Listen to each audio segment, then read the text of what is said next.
प्रिय श्री हरि भक्तों, हमारे पिछले एपिसोड में आपने भगवान श्री राम की बाल लीला में कौशल्या माता को अपनी माया का प्रभाव दिखाने और चंद्रमा रूपी खिलौना मांगने का हठ करने की लीला के प्रसंग सुने।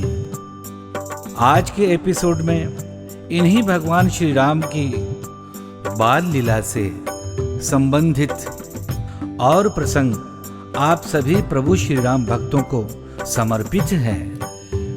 इसे पूरी श्रद्धा भक्ति के साथ सुनिए और मर्यादा अवतार भगवान श्री राम की अद्भुत बाल लीलाओं का आनंद लीजिए।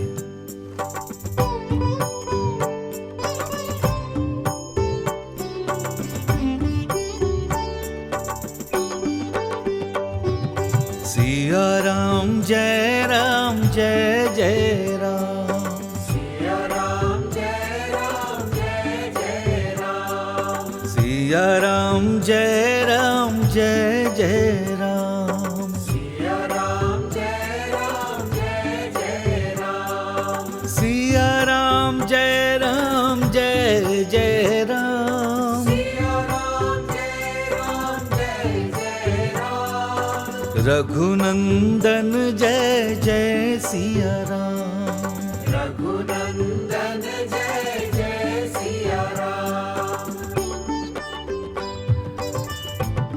गोलोक से भूलोक पर पधारे नारायण श्री हरि विष्णु की बाल लीलाएं रामलीला सरकार के रूप में त्रिभुवन का मन मोह रही है। भगवान के जन्म लेने के बाद से ही कभी भगवान भोलेनाथ, कभी ब्रह्मा जी, कभी इंद्र आदि देवता, तो कभी सनकादि परम सिद्ध देव ऋषि उनके दर्शन वंदन के लिए अवध आते जाते रहे हैं। भगवान के इन जितने भी प्रेमियों और आत्मीय जनों का नाम हमने लिया, ये सब समय अनुसार भगवान श्री हरि के बाल रूप का दर्शन करने आए और दर्शन वंदन करके जाते रहे। परंतु भगवान श्री हरि के एक ऐसे अनन्य भक्त जो भगवान श्री राम की संपूर्ण बाल लीलाओं को अयोध्या में ही चक्रवर्ती जी के महल में रहकर ही अनवरत देखा करते हैं, उनका नाम है कागभुशुंडी जी। सृष्टि में जब से रामावतार की लीला होने का शुभारंभ हुआ है, तब से ही कागभुशुंडी जी श्री हरि के प्रत्येक राम अवतार के समय अयोध्या धाम आते हैं और दशरथ जी के महल में रहकर भगवान की संपूर्ण बाल लीला समीप से देखते हैं। इसी क्रम में जब एक कल्प में भगवान श्री हरि नारायण ने राम रूप में अवतार लिया, तो कागभुशुंडी जी के साथ उन्होंने संपूर्ण जगत को अपनी माया का प्रभाव दिखाने और सीख देने के लिए एक बड़ी अद्भुत लीला की। वह कौन सी? एक दिन श्री राम लला सरकार दशरथ महल के भव्य दिव्य आंगन में घी चुपड़ी रोटी खाते हुए खेलने की लीला कर रहे थे। हर कल्प के नियमानुसार कागभुशुंडी जी उनकी बाल लीला देखने के लिए वहीं महल में विद्यमान थे। राम जी रोटी खाते हुए आंगन में खेल रहे हैं। मणियों से रचे सोने के खंभों में अपनी परछाई देखते हैं, किलकारियां मारते हैं, इधर उधर भागते हैं, धरती पर लौट जाते हैं। रोटी कभी हाथ से गिर जाती है तो उसे उठाकर खाने लगते हैं। रामलला की ये मानव सुलभ लीला देखकर परम ब्रह्म ज्ञानी कागभुशुंडी जी को भ्रम हो गया कि ये वास्तव में परब्रह्म भगवान श्री हरि ही हैं या कोई और सामान्य राजकुमार। अपने इसी भ्रम को दूर करने के लिए कागभुशुंडी जी ने बालक रामलला के हाथों से रोटी छीन ली और चोंच में दबाकर ऊपर आसमान की ओर उड़ चले। रामलला ने बच्चों की भांति रोते हुए अपनी रोटी वापस लेने के लिए अपना हाथ बढ़ाया तो कागभुशुंडी जी और ऊपर आकाश की ओर उड़ गए। कुछ दूर उड़ने के बाद उन्होंने पीछे मुड़कर देखा तो बालक रामलला का हाथ उनके पीछे पीछे चला आ रहा था। कागभुशुंडी जी को बड़ा आश्चर्य हुआ। उन्होंने अपनी गति को और बढ़ा दिया और धरती से अनंत आकाश की ओर उड़ने लगे। कागभुशुंडी जी अपने सामर्थ्य के अनुसार उड़ते रहे और राम जी का हाथ उनके पीछे पीछे पड़ा रहा। कागभुशुंडी जी अनंत आकाश को चीरते हुए उसके सातों आवरण पार कर गए, परंतु बालक रामलला का छोटा सा हाथ मात्र 2 अंगुल के अंतर पर अनंत अंतरिक्ष में हर स्थान पर उनके पीछे पीछे लगा रहा।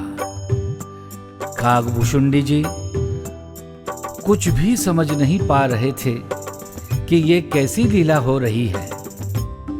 उन्होंने घबराकर अपनी आंखें बंद कर लीं और अचेत होकर नीचे गिर पड़े। कुछ समय पश्चात जब उनकी चेतना वापस लौटी और उन्होंने आंखें खोलकर देखा तो उन्हें ज्ञात हुआ कि वे जहां से उड़े थे वहीं उसी दशरथ महल के आंगन में आकर गिरे हैं और सामने रामलला किलकारियां मारते मुस्कुराते हुए वही बाल लीलाएं कर रहे हैं। कागभुशुंडी जी को चैतन्य देखकर राम जी उनके सामने आए और हंस दिए।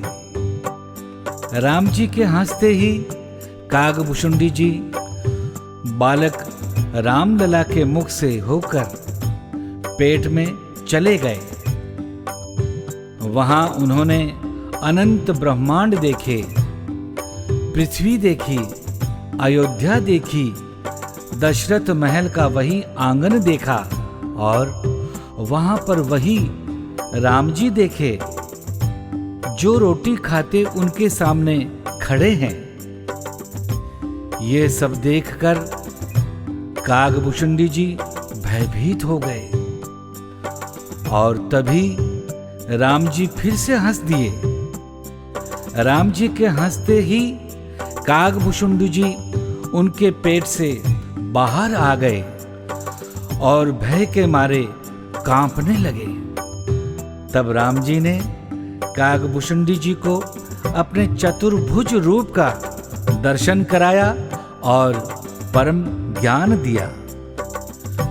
राम जी की कृपा से कागभुशुंडी जी का मोह दूर हुआ और वे भगवान का गुण यश गाते हुए अपने धाम की ओर चले गए। प्रिय राम प्रेमियों, भगवान श्री राम से संबंधित उनकी बाल लीला की ये कथा सुनकर मन में एक स्वाभाविक सा प्रश्न आता है कि आखिर एक काग अर्थात एक कौवा परम ब्रह्म भगवान श्री राम का इतना अनन्य प्रेमी और इतना समीप कैसे हुआ। भगवान का सानिध्य, भगवान की कृपा और भगवान की लीला का सहभागी बनना तो बड़े बड़े ऋषियों, मुनियों, त्यागियों, तपस्वियों, सिद्धों, महात्माओं आदि के लिए भी सुलभ नहीं है।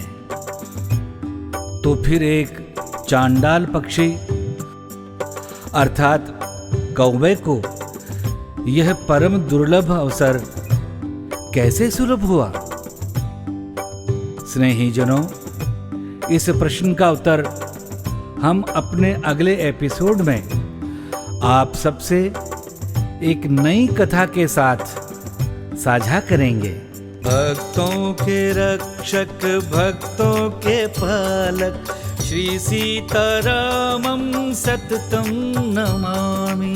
भक्तों के रक्षक, भक्तों के पालक श्री सीतारामं सततं नमामि। संतों के त्राता, दुष्टों के घाता, संतों के त्राता, दुष्टों के दाता श्री सीतारामं सततं नमामि। भक्तों के रक्षक, भक्तों के पालक श्री सीतारामं सततं नमामि। स्नेहीजनों, सुनो श्री राम कहानी में ये थी हमारी आज की प्रस्तुति। हमारे अगले एपिसोड में हम कागभूषुंड जी की पूरी कथा लेकर आप सबके समक्ष उपस्थित होंगे। प्रभु श्री राम जी से जुड़ी ऐसी ही ढेर सारी सुनी अनसुनी कथाएं सुनने और जानने के लिए हमारे चैनल को सब्सक्राइब करें और हमसे जुड़े रहें। धन्यवाद। जय सिया राम।